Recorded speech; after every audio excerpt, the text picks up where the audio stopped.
So you think you're ready for love. We all do. We all desperately want to be loved because we were created for love. The Bible tells us that if I have all faith so that I can move mountains, but do not have love, I am nothing. That comes from 1 Corinthians 13:2. And it's so true. Without love in our lives, we feel like we're nothing. When we don't have love, when we don't have that relationship in our lives that gives us joy and fulfillment, we feel alone.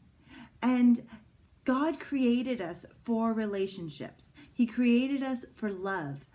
When I was about 26 years old, I knew that I was ready to settle down. I wanted to get married. I wanted to start that family, have children, and I was prepared. At least I thought I was. I had finished my education. I had a good job.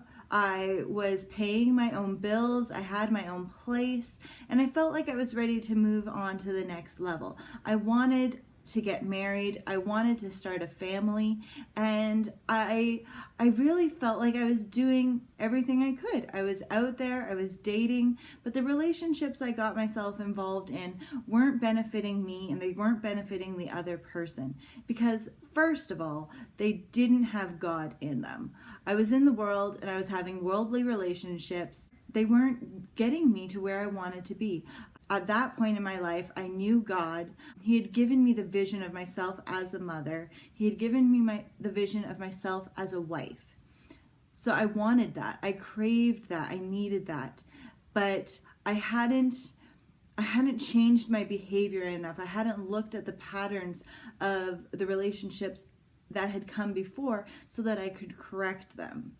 Now, relationships take a lot of effort. They're not just something we know how to do inherently. They actually require a certain skill set. And that's what this course is all about. You're going to learn the relationship skills that you need to be able to have a wonderful, godly marriage.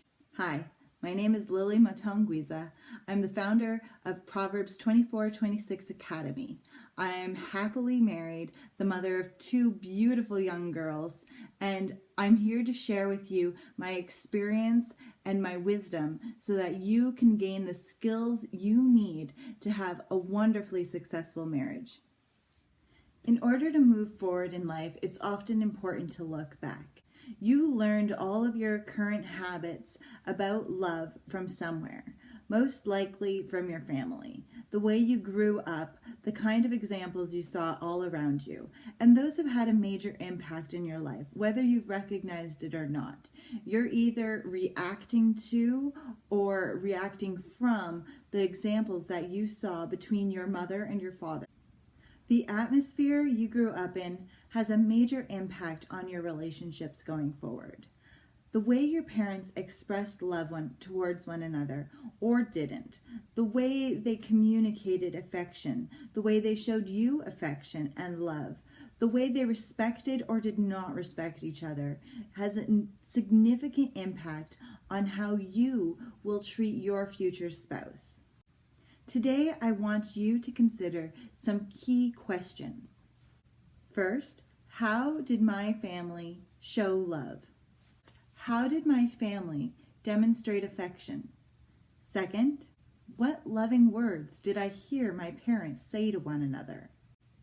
What expressions of love did I see my parents show each other? What loving actions took place in my family? Was my family environment a safe place to show love and affection? What loving actions did I feel free to express? What patterns of loving interactions do I continue today in my adult life? I've set up a place where you can answer those questions for yourself. They're part of the course. So take some time to really think about them because those answers are going to give you incredible insight as to what you're dealing with and how you can change those things going forward. I also want you to print off the prayer points that I've created for you. By printing them off, you can add to them, you can customize them, but most importantly, you can take them with you. I want you to set a reminder on your phone or your watch 3 times a day to review those prayer cards. Go over the prayer points, say the declarations out loud, because when you do that, you are putting focus behind this journey, and that allows you to move even further. There's also a series of questions I'd like you to complete. These will help you gain significant insight into where you're coming from so that you can change your behavior and go further ahead. Finally, I'm leaving you with this challenge. Begin to pray, Lord God, teach me what true love is.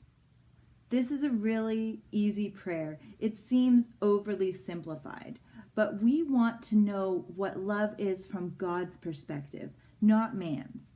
We've already been essentially brainwashed by the world's view of love.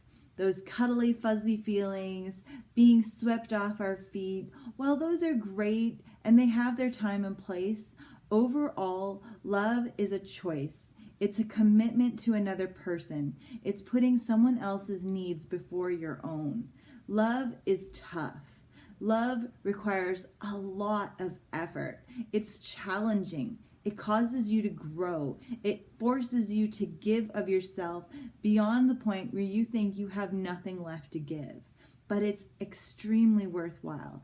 And God will always refill you when you're loving someone else from a place that is respectful of God's purpose for love.